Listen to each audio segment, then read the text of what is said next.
The Great East Japan Earthquake. Many irreplaceable lives were lost in the huge tsunami caused by a massive earthquake of magnitude 9. The Japanese archipelago is located where tectonic plates bump together, making it one of the most seismically active areas of the world. Around 20% of all earthquakes with magnitude of 6 and over occur in Japan. As for active volcanoes, 7% of them in the world are concentrated in this small country.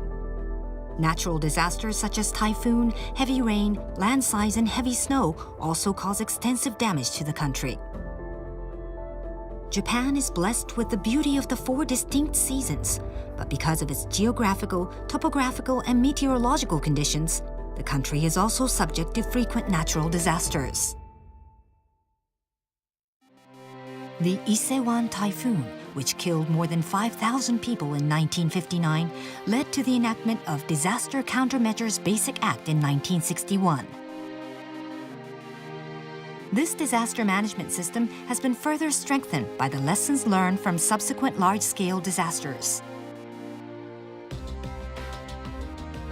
The Cabinet Office and the Central Disaster Management Council act as the cornerstones of Japan's disaster management system.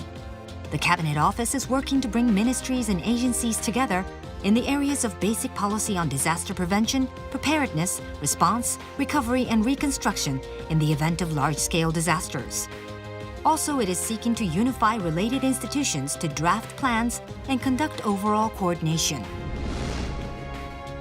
Led by the Prime Minister, the Central Disaster Management Council is set up within the Cabinet Office and plays a key role in determining comprehensive disaster management measures, like the formulation of the Basic Disaster Management Plan.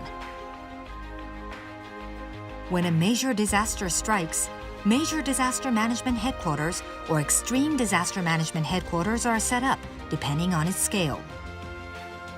Information gathered by ministries and agencies is conveyed to the headquarters and reflected in the rescue, emergency, and medical operations. Police and fire service teams from outside the disaster area also provide wide area support. The self-defense forces and medical assistance dispatch teams are also sent to the affected area. It's very important to be prepared for future possible disasters at all times. Massive and large-scale damages are estimated with Nankai Trough earthquake and Tokyo Inland earthquake. As for the Nankai Trough earthquake, countermeasures are considered, assuming the maximum possible earthquake and tsunami to occur, taking all possibilities into account. Estimates are made on how much damage can be reduced through prior investment for disaster risk reduction, such as propagating earthquake-resistant and fire-resistant buildings, securing safe tsunami evacuation routes, and establishing wide-area disaster management measures with the best combination of structural and non-structural measures. In order to reduce the damage caused by disasters, the government has set up disaster reduction goals for human lives and buildings. By taking measures such as raising the rate of earthquake-resistant buildings up to 95%, the number of totally collapsed buildings should be reduced by more than 50% from the maximum estimated 2.5 million units. It is also estimated that by taking measures such as constructing tsunami evacuation buildings and towers and enabling rapid evacuation, the number of death tolls should be reduced by more than 80% from the maximum estimated 323,000. The recovery and reconstruction phase from the disaster is an opportunity to take a fundamental approach to future possible disasters through land use, city planning, and building codes. This concept of build back better is essential to construct a more resilient community than before and mitigate damage of future possible disasters. In Japan, for example, the areas devastated by the Great Hanshin-Awaji earthquake have been reconstructed with wider streets and community parks, making the towns resilient to disasters. Efforts for Build Back Better are ongoing in the Tohoku areas, devastated by the Great East Japan earthquake.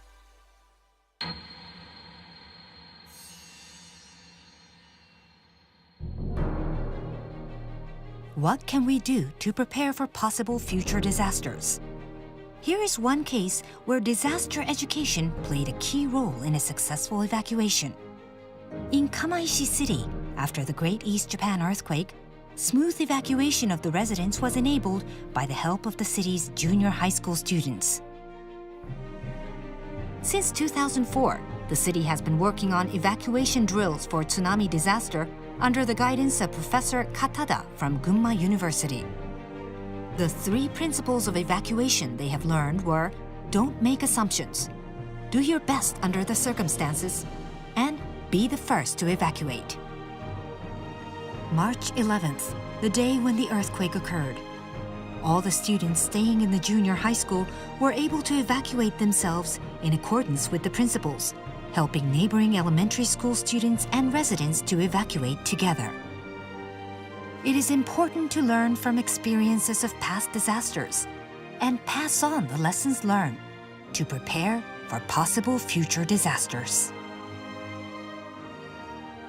やっぱり一人一人がリーダーくらいのなんていうか知識とか、そういう行動力とかを持ってたんだと思います。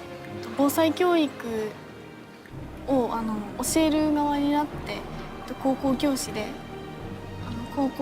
地元の高校に戻っていきたいなと思ってます。